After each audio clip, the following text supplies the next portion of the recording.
মাছগুলো লবণ হলুদ দিয়ে আর একটু লেবু চিপে ম্যারিনেট করে রাখবো।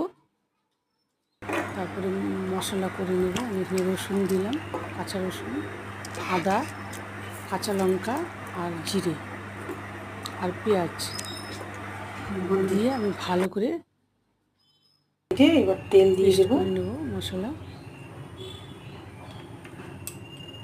কড়াইতে গেছে,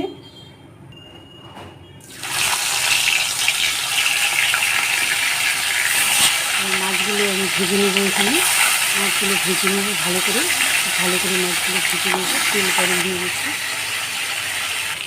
মাছ ভাজাটা হয়ে এসছে।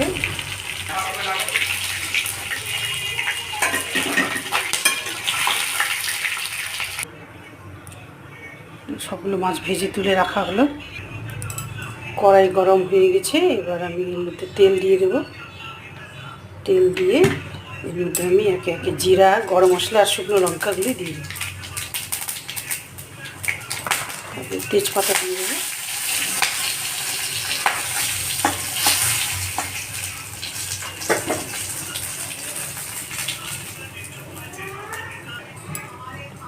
এসছে এবারে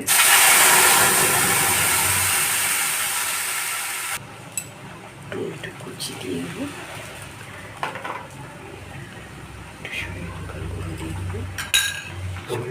একটু হলুদ গুঁড়ো, একটু লবণ দিয়ে দেবো। দিয়ে আবার মশলাটা ভালো করে কষে নেব। মশলাটাকে ভালো করে কষবো। কষা হয়ে এসছে, এবার ওর মধ্যে আমি দই দেবো। 2 চামচ ফেটিয়ে রেখেছিলাম, ফেটিয়ে রাখা দই দিয়ে দিলাম 2 চামচ। জিরের গুঁড়োটা দিয়ে দিলাম, দিয়ে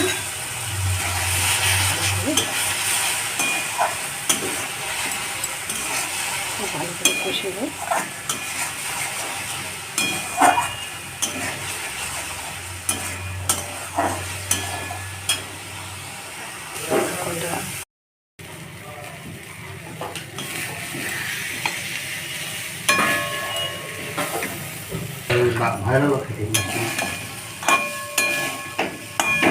কষানো হয়ে গেল।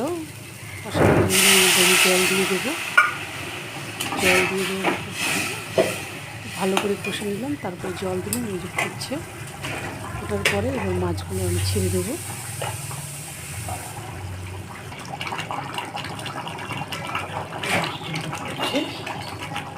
ফুটিয়ে